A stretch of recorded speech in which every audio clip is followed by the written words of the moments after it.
Bienvenue pour la suite de nos aventures au pays des kanji. Le pays de kanji, c'est fantastique.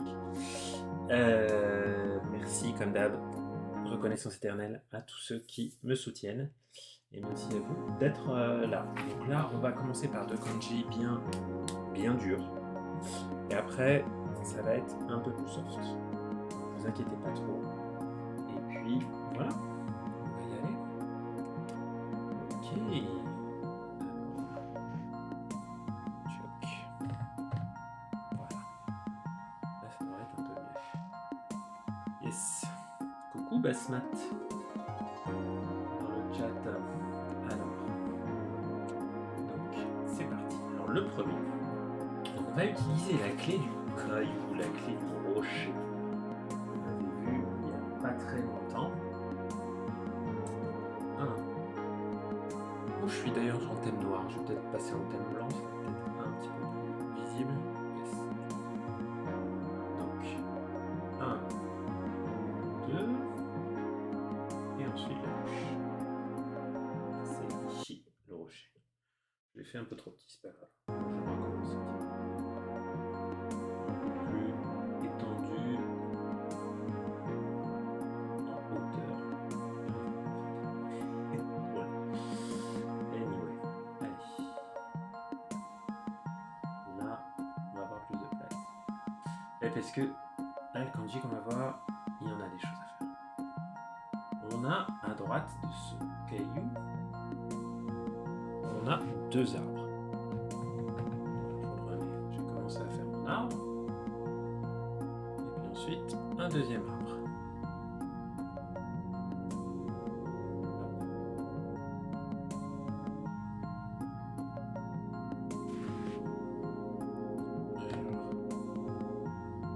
Qu'est-ce que vous me dites qu'on n'entend pas la voix? Je pense que la voix, elle est ok, hein, les amis, hein. Augmentez vos petits trucs là, vos petits headphones, parce qu'elle est quand même assez forte là. Donc, anyway, je reviens sur ce que vous voyez. Hop, donc, on a 2 arbres. Et en dessous des arbres, on va avoir un nouveau composant qui, dans la classification Heisig, veut dire... dis donc, je suis pas aidé par ma vidéo là aujourd'hui, hein. Elle me teste. Hop. Je vais revenir là, vous allez bien voir le composant. Donc, un petit trait comme ça, et on revient. Ensuite, on a quelque chose qui ressemble à s'arrêter. Tomaru, mais avec pied de biais. Tout ça, c'est des composants qu'on avait vus, c'est dans la continuité des composants qu'on avait vus dans la dernière vidéo. Donc là, c'est différent du composant qui veut dire réparer, la réparation. Puis, dans le sens, enfin, la seule différence qu'il y a, c'est ce petit trait là. Vous voyez? Voilà. Hop, je vous montre. Ce petit trait là, hein, qui revient légèrement. Le petit rebord. Ok. Bon. Cool. Qu'est-ce que ça peut bien vouloir dire tout ça? Et bien là, on a un kanji compliqué sans se compliquer. Hein, puisque ça veut dire la pierre angulaire. Ishizue. Bon, on n'est pas dans du kanji qu'on voit... Pas dans du kanji qu'on voit très souvent. Hein. La pierre angulaire. Ishizue. Soseki, hein, la pierre angulaire, la base, la pierre sur laquelle Jésus a construit son église, ou bref, voilà, la base, ce mot Ishizue. J'avoue, le so, j'ai pas mal oublié. Ishizue, j'arrive à peu près à retenir. Mais donc voilà, la pierre angulaire Ishizue. C'est pas quelque chose qu'on va voir hyper souvent. Hein. Si on regarde au niveau des histoires, alors.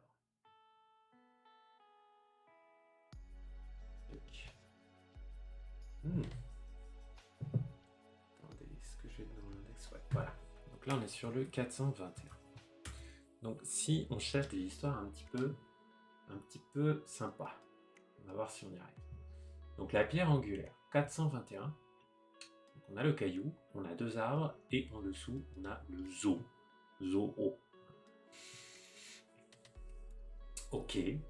Je crois que j'avais essayé de me faire une image mentale de ce truc-là en me disant, en imaginant une grosse pierre, donc un gros caillou, dans une forêt, donc dans un petit bois, hein, ça c'est Hayashi, le petit bois, et dans lequel on avait construit un zoo.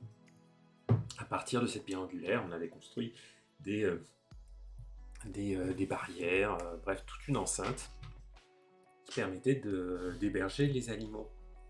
Voilà. Donc ça, c'était la pierre angulaire, 421. Donc il est bien hardcore. Le deuxième qu'on va voir, qui est franchement pas facile aujourd'hui. Donc, cette fois-ci, c'est la clé de la femme. On a, voilà, pas très bien fait, mais c'est pas grave. Ensuite, on va avoir notre zoo. Cette fois-ci en haut, et non pas en bas, dans la partie droite. Et en dessous, la lune, ce qui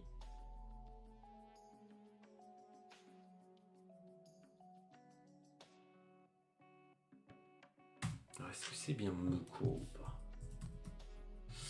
Je suis pas sûr de me souvenir de la prononciation.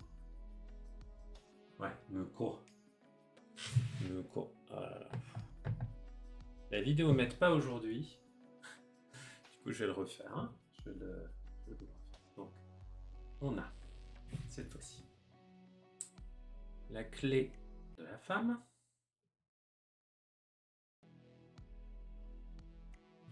C'est encore désactivé. Donc, elle dure 3 secondes, c'est pénible. Une femme, donc.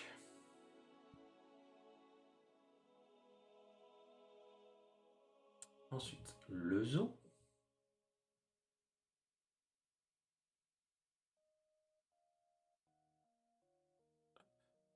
En dessous, la lune.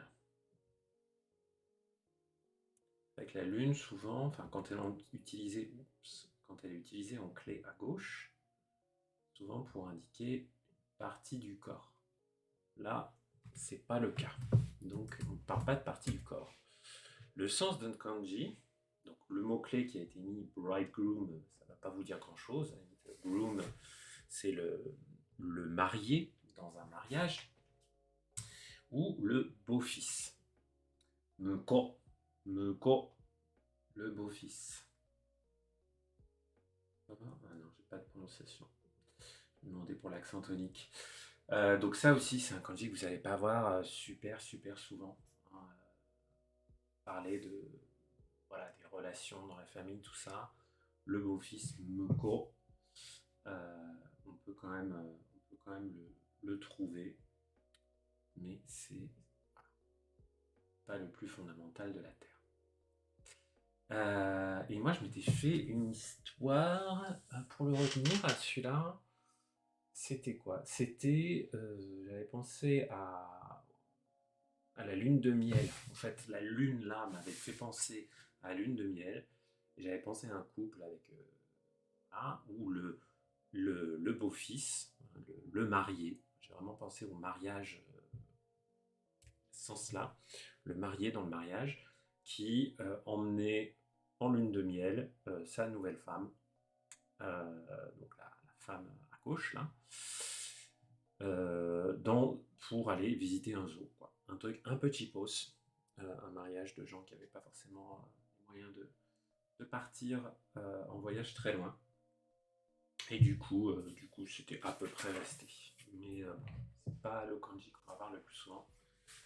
Donc c'est un kanji qu'on va beaucoup oublier et avoir besoin de beaucoup réapprendre. Alors, là, on va changer, on va avoir des choses un petit peu moins dures et puis surtout plus courantes. Là, c'est un composant et un kanji qu'on voit pour le coup souvent. Alors, il commence par le petit chapeau en haut. Ensuite, on a quelque chose comme l'homme, la clé de l'homme. Et ensuite, on a ce qui ressemble vaguement à un katakana à l'envers. Vous voyez ce petit trait-là, puis ce trait-là. Ok. Et vous voyez ce kanji-là. Donc visuellement pas très compliqué, pas énormément de traits. Et ça veut dire le vêtement. Il y a cette prononciation kun, pardon, qui est koromo, qui veut dire le vêtement. Les autres sont beaucoup moins courantes. Et au niveau des prononciations on, la plus courante, c'est clairement le i. Ce i, comme dans irui. Et ça veut dire donc les vêtements, le vêtement. A garment. Vous allez me dire, c'est quoi la différence avec fuku? Bah, c'est quoi la différence en français entre habit et vêtement, hein? Voilà, on a parfois pas mal de mots qui veulent dire à peu près la même chose. Tuk. Koromo gae, vous voyez avec kaeru, là, le changement. Donc, se changer, changer de tenue. Oh, ça je connaissais pas cette expression-là. Sato no koromo, ça veut dire le glaçage sur un gâteau. Littéralement, un habit de sucre. Sato no koromo. C'est mignon ça. Omiji no koromo. Comparer les belles feuilles d'automne à un vêtement. C'est juste une expression un peu poétique, quoi. Voilà, koromo. Donc celui-là, pour le coup, fréquent, hein. D'ailleurs, il est quoi? Moi, j'ai le PTN2, je l'aurais même vu en M3, celui-là.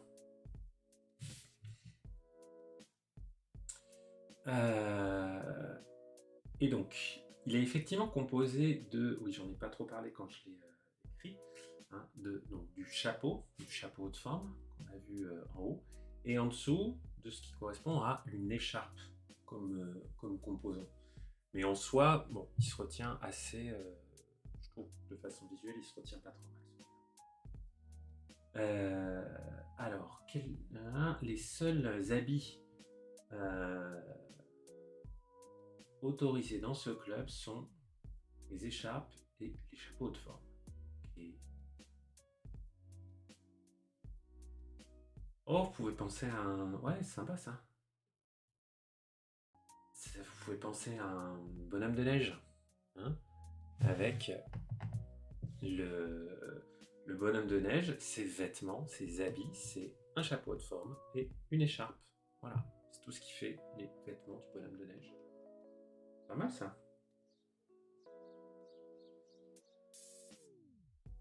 Alors le suivant, bon là on va en avoir des qui ont pas mal de traits en plus, mais qui sont encore gérables, vous allez y arriver, vous inquiétez pas. Cette fois-ci.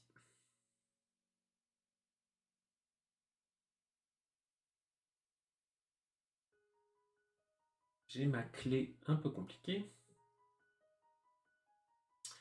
qui est la clé de, je vais la faire jusqu'au bout, hein, même si c'est pas le bon ordre de traité, qu'on avait identifié comme Thanksgiving. Ok, ça c'est Thanksgiving. Hop, hop, hop. Dans laquelle je vais mettre mon petit vêtement.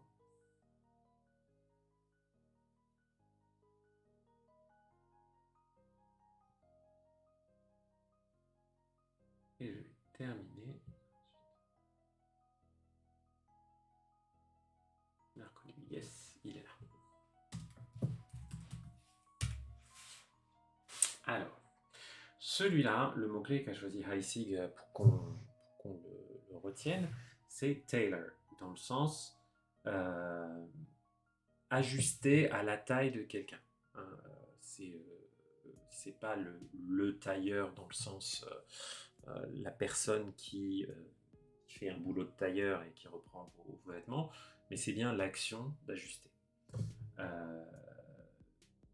Les sens connexes qu'on a, ça va être le jugement. Sabaku, le verbe sabaku, ça veut dire juger de quelque chose, prendre une décision. Et sa prononciation on, qu'on va souvent voir, c'est sai. Voilà, on est sur du N1. Hein. Désolé, la moitié des kanji Joyo sont du N1, puisque le N2, c'est à peu près 1000 kanji, 2100. Forcément, quand on étudie 2000, bah voilà, c'est QEFD. Donc on va le voir, voilà, dans du vocabulaire judiciaire, notamment avec ce saiketsu, la décision, le jugement, une décision de justice, un jugement. Ça va être ce terme-là qu'on va employer. Sono saiketsu. Voilà. Et le verbe tatsu, donc le verbe sabaku, dont je vous ai parlé pour juger, émettre un jugement, et tatsu, qui est plus dans l'action de découper les vêtements. Donc voilà, pas complètement évident celui-là. En termes d'histoire, je crois que je mettais, comme on avait cette histoire de Thanksgiving, oui, je mettais pour avoir le sens des vêtements ajustés, découpés, fait sur mesure. T'es dit que on a tellement bouffé à Thanksgiving qu'on va devoir faire réajuster, reprendre par un tailleur les vêtements qu'on a portés. C'est comme ça que je faisais le lien entre les vêtements à Thanksgiving. Ah ouais, ok. Quand j'ai trop bouffé à Thanksgiving, mes vêtements, je vais éclater dedans. Et donc, je dois les faire reprendre au tailleur pour les faire réajuster.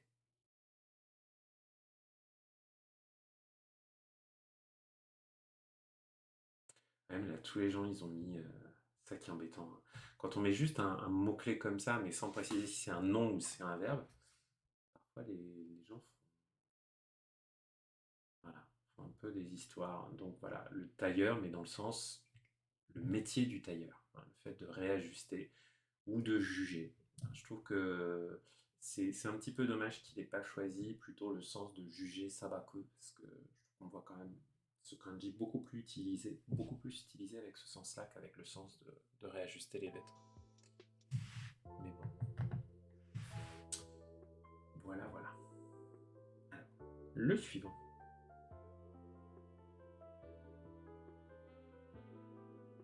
On va avoir en haut la moitié d'une tortue. Je ne sais pas si vous vous souvenez, la tortue c'était quelque chose comme ça. Hop.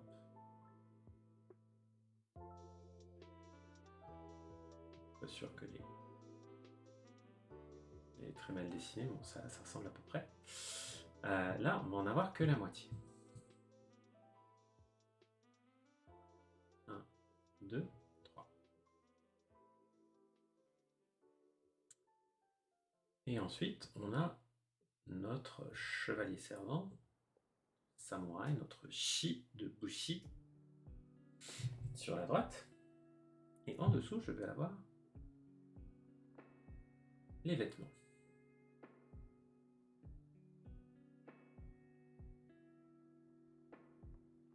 Voilà. Et si ça n'a pas coupé. Donc, notre samouraï tortue. Et en dessous, les vêtements. Et ça, c'est un mot qu'on voit souvent combiné avec fuku pour dire fukuso. Hop. Fukuso, vous voyez le fuku de vêtements, puis so, celui qu'on vient de voir, pour la dire la tenue. La tenue, une tenue. C'est ça le sens de ce kanji. Le mot-clé qu'a mis ici, c'est attire, c'est-à-dire une tenue, une façon de s'habiller. Ouais, un sens connexe qui vient avec, c'est le fait de se déguiser, c'est-à-dire de mettre une tenue pour avoir l'air de quelque chose qu'on n'est pas forcément intrinsèquement. C'est notamment, on voit ça avec ce verbe-là, yoso, et yoso, qui veut dire soit bien se saper, mais éventuellement affecter quelque chose, voilà, prendre des airs, affecter une posture ou mettre une tenue qui nous ressemble pas. Mais d'ailleurs, c'est quoi déjà le déguisement? fait ça un giso. Giso, c'est le déguisement, le camouflage. Yosou, yosoi. Kanji N2. Ok. Et donc, au niveau mnémotechnique, qu'est-ce qu'on pouvait avoir? Alors, notre samouraï tortue a besoin de vêtements spécifiques pour sa tenue. Ouais, parce qu'il y a quand même le sens hein, de ce kanji tout seul, là, la partie haute, elle a quand même un sens. Hein. C'est robuste, hein, on l'avait vu précédemment.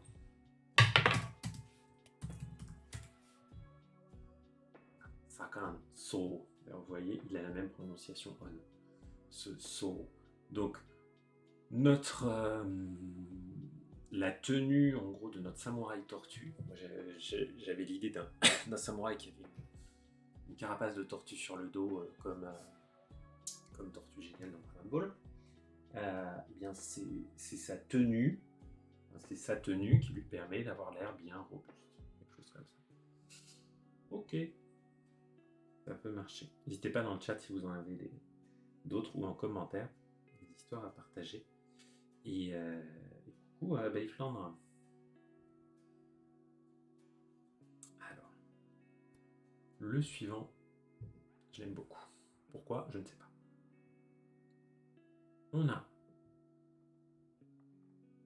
notre chapeau haute forme, puis Sato, un kanji qu'on avait vu.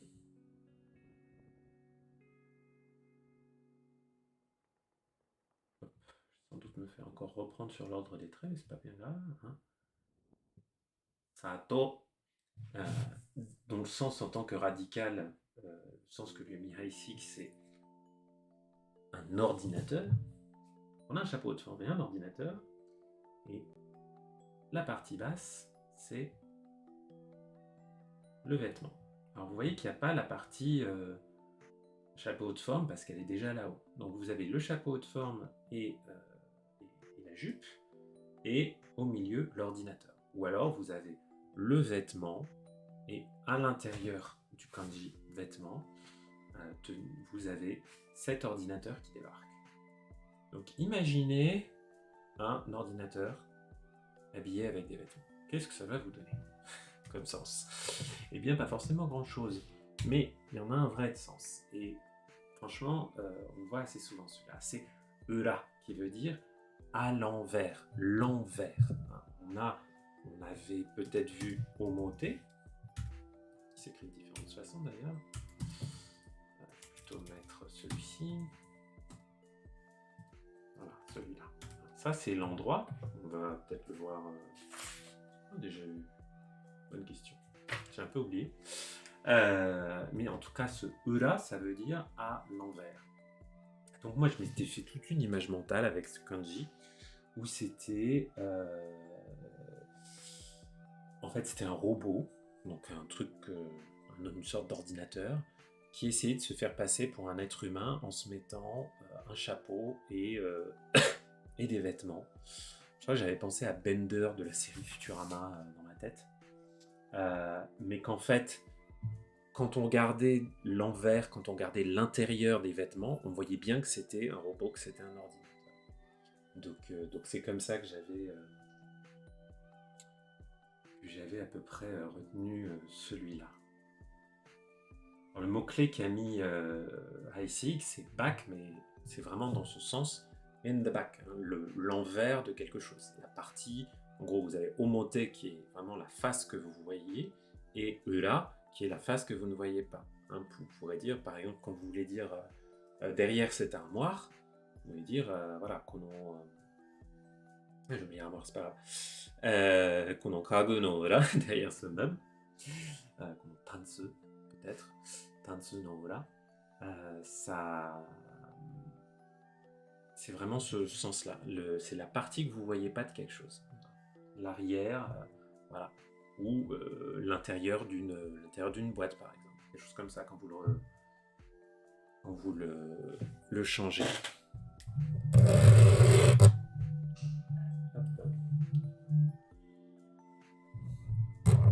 Je vais me rapprocher un peu le micro, parce que tu me dis, abeille, que c'est bas aussi. Donc, clairement, c'est pas forcément toi.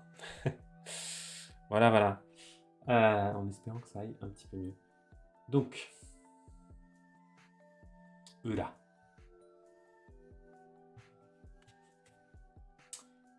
Et alors, le suivant, il est aussi pas mal. Et le suivant, on le voit beaucoup. Là, on a la clé de la terre, à gauche. Terre, le sol, hop. Qui est penché en bas. À droite, on a que j'appelle le monstre à 10 yeux. On a 10, le plus là, et en dessous, un œil mis sur le côté. Hop. Ok. Et en dessous, j'ai mon vêtement.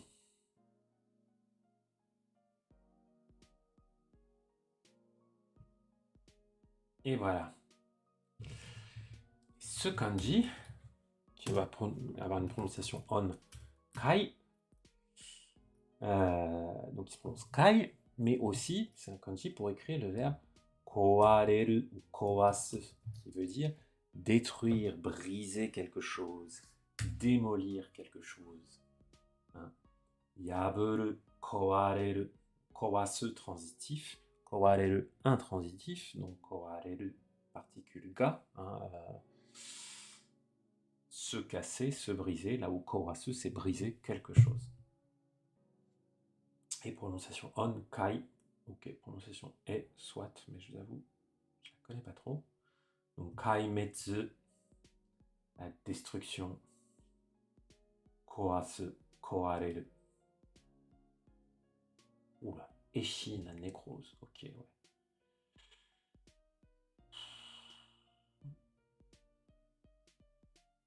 Intéressant tout ça.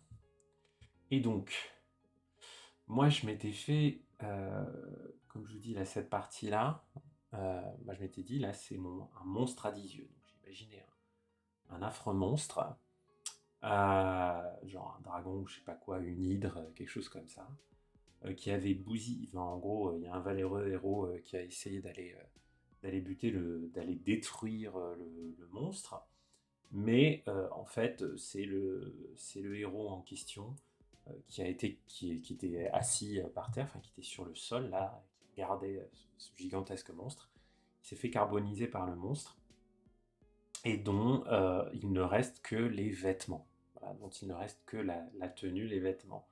Par exemple, l'armoire, son armure, si c'était un chevalier, quelque chose comme ça. Je m'étais fait une petite histoire là-dessus. Alors. Oh, intéressant. Lors d'une démolition, vous pouvez avoir de la terre et d'autres débris qui vous rentrent dans les yeux et vous avez l'impression que c'est comme des aiguilles. Hein, ce 10 là, ce plus, ici lui a mis le sens d'aiguille. Moi j'ai plutôt retenu le chiffre 10. Donc ça fait comme si vous aviez des aiguilles dans les yeux. Toc toc, ça fait très mal. Si vous ne portez pas le bon équipement, les bons vêtements de protection. Ok. Ça peut marcher aussi. Je l'aime bien. Ouais, le suivant, je crois que je m'étais fait un délire un peu cinématographique. Donc, on a toujours notre chapeau haute forme. Et cette fois-ci, pas l'ordinateur qu'on va voir en dessous, c'est la bouche. Et en bas, la jupe ou la suite du kanji vêtement. Hein, donc on est vraiment sur le kanji vêtement avec une bouche qui a été rajoutée au milieu. Et alors ce kanji là, il a un sens plutôt abstrait, c'est quelque chose de pathétique. On va le trouver donc aware, awarena kimochi ou awarena hito. C'est voilà, c'est quelque chose qui fait vraiment pitié. Aware. Awareme, ça veut dire prendre pitié de quelqu'un. Ça peut être une orthographe de Kanashi, même si il y a un autre kanji qui est beaucoup plus adapté pour écrire le terme Kanashi. Donc cette idée de pathos, de quelque chose de très triste. Et quand je vous parlais de délire cinématographique, moi je m'étais fait...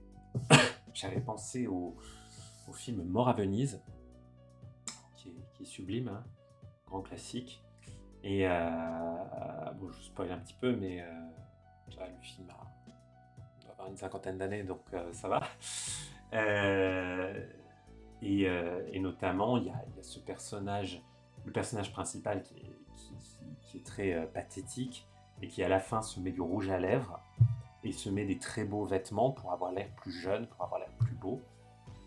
Et en fait, il est extrêmement pathétique. Voilà. D'ailleurs, il meurt juste après. C'est presque la fin c'est juste vers la fin du film. Et donc, j'avais pensé au rouge à lèvres avec cette histoire de bouche là, avec ses beaux vêtements et ce chapeau haute forme. Donc, c'est comme ça que je m'étais fait une petite histoire.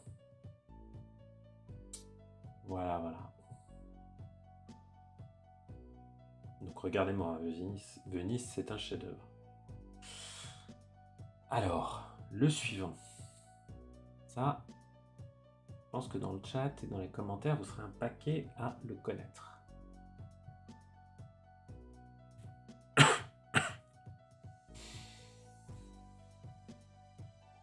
Donc là, j'ai non pas donc j'ai la terre et en dessous une bouche. Hein, ce qui veut dire qu'il y a un composant qui veut dire un pot en terre. Un pot en terre cuite. Et en dessous, j'ai... Hop, sans remonter là, mais ça à la rigueur, on s'en fiche un petit peu, c'est le détail. Donc j'ai toute cette partie-là à droite, et à gauche, j'ai la clé du chemin. Yes.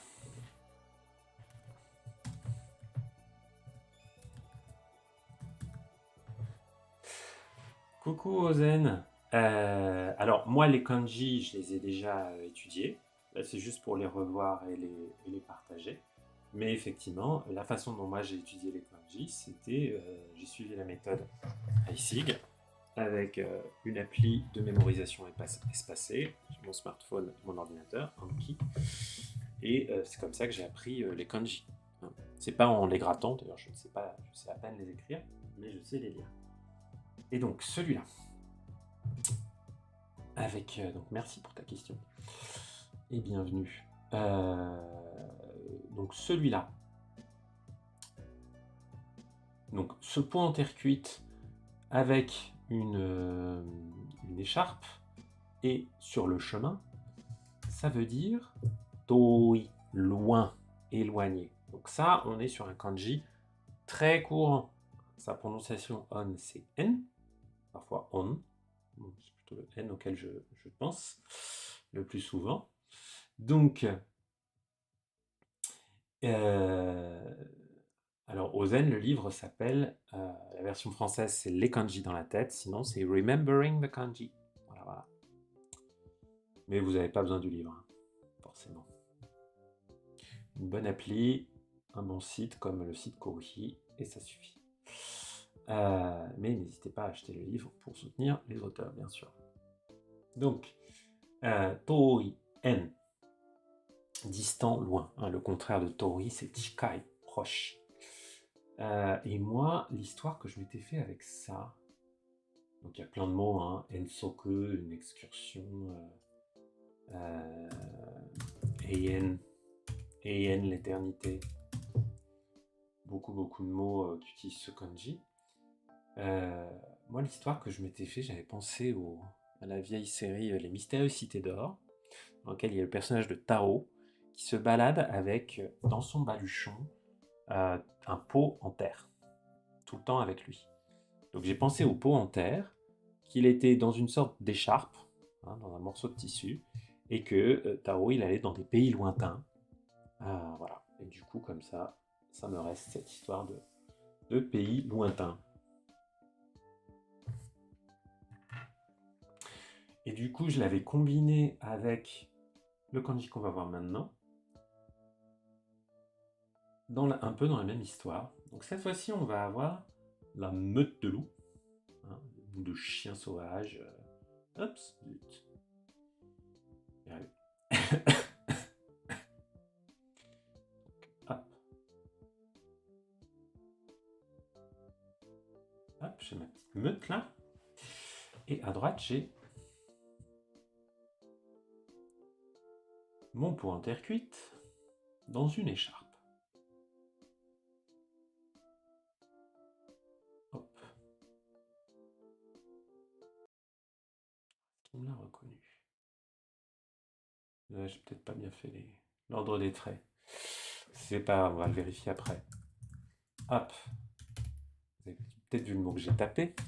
Ça veut dire un singe. Salut.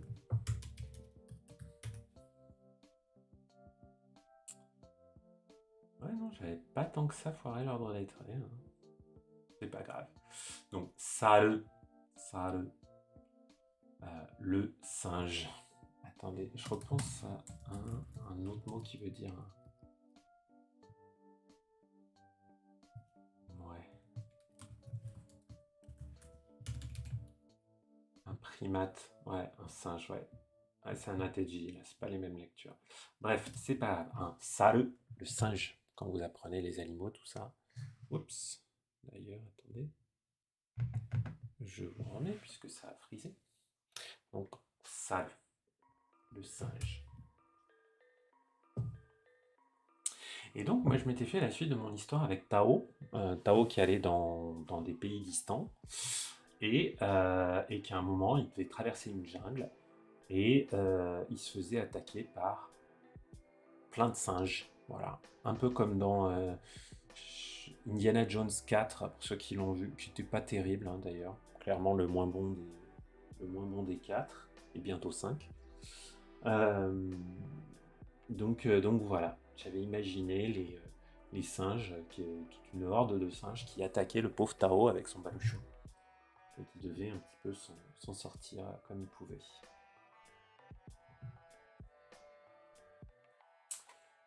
Voilà, je regarde juste un tout petit peu où on en est.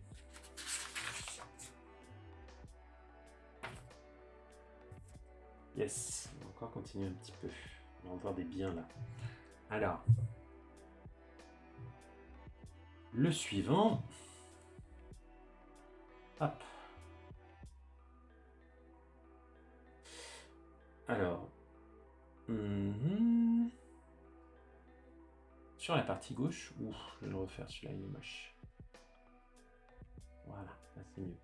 On a le manteau, la clé du manteau. Hop. Ça c'est la clé du manteau. Et à droite, on a katana. La lame, l'épée. Bah tout à l'heure. J'ai du mal à le dessiner lui. Voilà. 1, 2, 4, 5, 6. Ah. Et 7. Est-ce qu'il va mieux me reconnaître là? Ah, il est là. Ok. Ça veut dire le commencement, enfin, surtout la première fois qu'on fait quelque chose. Hajimete. Ça, c'est le kanji qu'on va utiliser pour écrire le mot hajimete. Pas forcément hajimemashite si. Hajimemashite si. Si, hajimemashite, c'est aussi avec celui-là. Hajimemashite, enchanté, je vous rencontre pour la première fois. Tchoc. Hajimete, hajimemashite.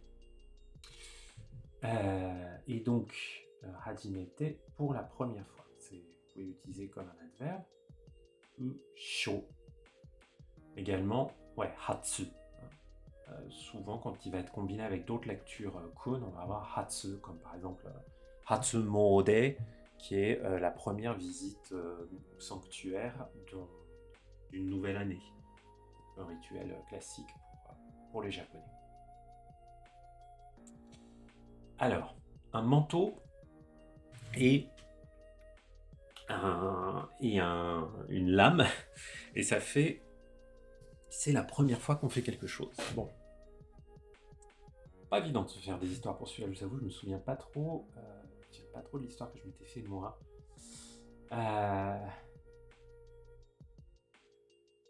Vous voyez, il y en a qui se sont fait des histoires avec le Seigneur des Anneaux et tout, avec Frodon et Sam. Ah oui, il y en a pas mal qui ont utilisé. Alors attends. La première fois que j'ai essayé mon nouveau manteau, j'ai découvert qu'à l'intérieur, il y avait plein de lames de poignard. Du coup, il n'y a pas eu de deuxième fois où j'ai mis ce manteau. Ok. Ou la première fois que j'ai mis mon manteau d'invisibilité, ma cape d'invisibilité, quelqu'un m'a accidentellement donné un coup de poignard. Ouais. Ah, il est chaud celui-là. Hein. Il n'est pas si compliqué que ça, puis visuellement, je trouve qu'il est assez distinct. Il se retient bien. Mais je dis il est chaud, en plus sa prononciation on, c'est chaud. Heureusement, c'est un kanji qu'on voit assez fréquemment.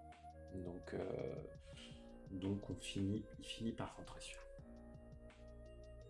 Alors, l'élément suivant, il est tout simple, on dirait presque un kana. Et on va beaucoup le voir dans des kanji. Tchok, c'est aussi un kanji en lui-même. Disons. Voilà. Hop, ceci, chers amis,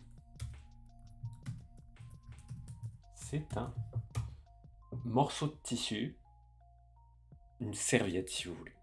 Pensez vraiment à un morceau de tissu dans sa plus simple expression, un carré de tissu. Et là, c'est ce kanji là. D'ailleurs, peut-être visuellement, il peut un peu vous y faire penser. Hein. On peut peut-être penser que ça, c'est une serviette sur laquelle on a posé un couteau dans un restaurant, où on a posé des baguettes. Voilà. Donc, kin, souvent prononcé kin, ou kire, ouais. Voilà. Ça, j'ai des prononciations un peu plus rares. C'est pas un kanji qu'on voit si souvent que ça, je trouve. Ah oui, Ginu comme dans... Ah non, c'est pas celui-là. De la Ginu, c'est autre chose. Attendez. Je vérifie un truc. Non, Ginu, c'était l'autre.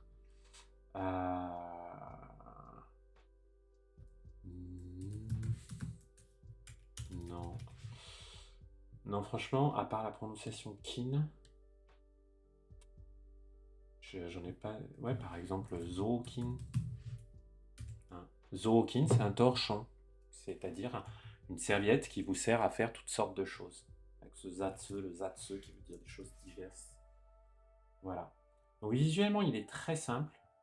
On peut éventuellement se dire, allez, je me fais le coup du pictogramme et c'est un morceau, c'est un carré de tissu sur lequel j'ai posé mes baguettes, j'ai posé ma fourchette, j'ai posé mon couteau. Donc c'est ma serviette, par exemple ma serviette de table. Ça peut très bien marcher pour retenir celui-là. De toute façon, vous allez le retenir celui-là si vous continuez la méthode parce que c'est un radical qu'on trouve à peu près partout. Non mais on le trouve dans vraiment beaucoup de kanji. Par exemple, le premier dans lequel on va le voir, qui sera le dernier pour aujourd'hui, c'est donc, hop, cette clé-là hein, qu'on a vue dans Migi, Hidari, à gauche, droite, ou encore le Tomo de Tomodachi, hein, par exemple. Vous vous souvenez, ce composant-là, qu'on voit pas mal. Donc là, on commence avec ça, hein, ce composant auquel Heissig avait mis un sens qui était à côté d'eux. À côté d'eux. Et en dessous, j'ai...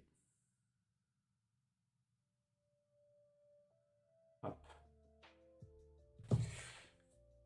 J'ai ma petite serviette, mon petit carré de tissu. Hop, on va le trouver ici. Voilà. Et là, ce qui est pas mal, c'est qu'il a un sens proche du précédent. Le précédent, c'était notre petite serviette, notre petit carré de tissu. Et ça veut dire, donc le mot-clé qu'a mis ici, c'est linen, mais pas dans le sens le lin, L-I-N, mais dans le sens le linge de maison. Voilà. Tout ça, voilà, nuno, ça veut dire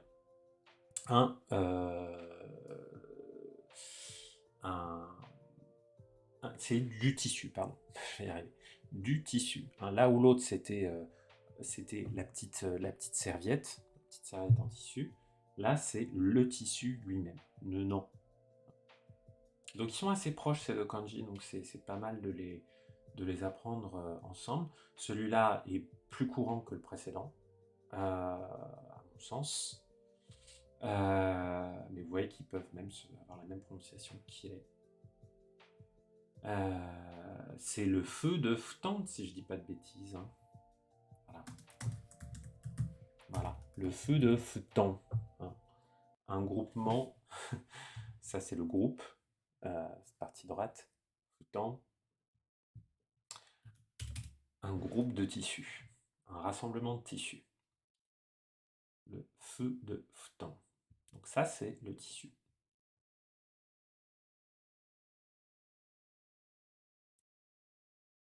Alors,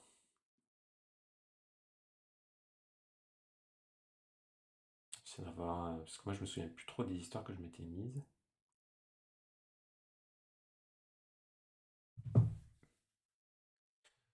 Ah oui, oui. Ah tiens, ouais, vous pouvez peut-être penser à un petit enfant.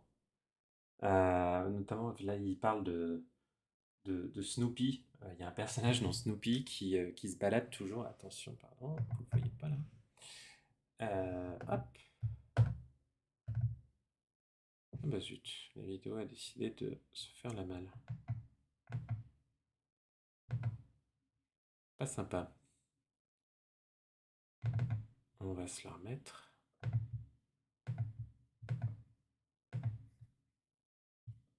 Ok. Bon, c'est pas grave. On va finir sans vidéo, les amis. C'est pas grave, parce que c'était le dernier caractère de la journée. Donc, celui-là, qui était le 433,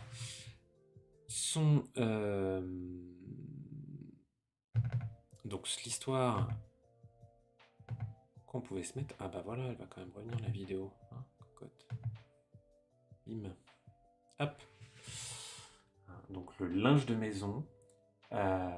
J'aime bien la petite histoire qui est là. Avec. Donc Linus qui est un personnage de Snoopy.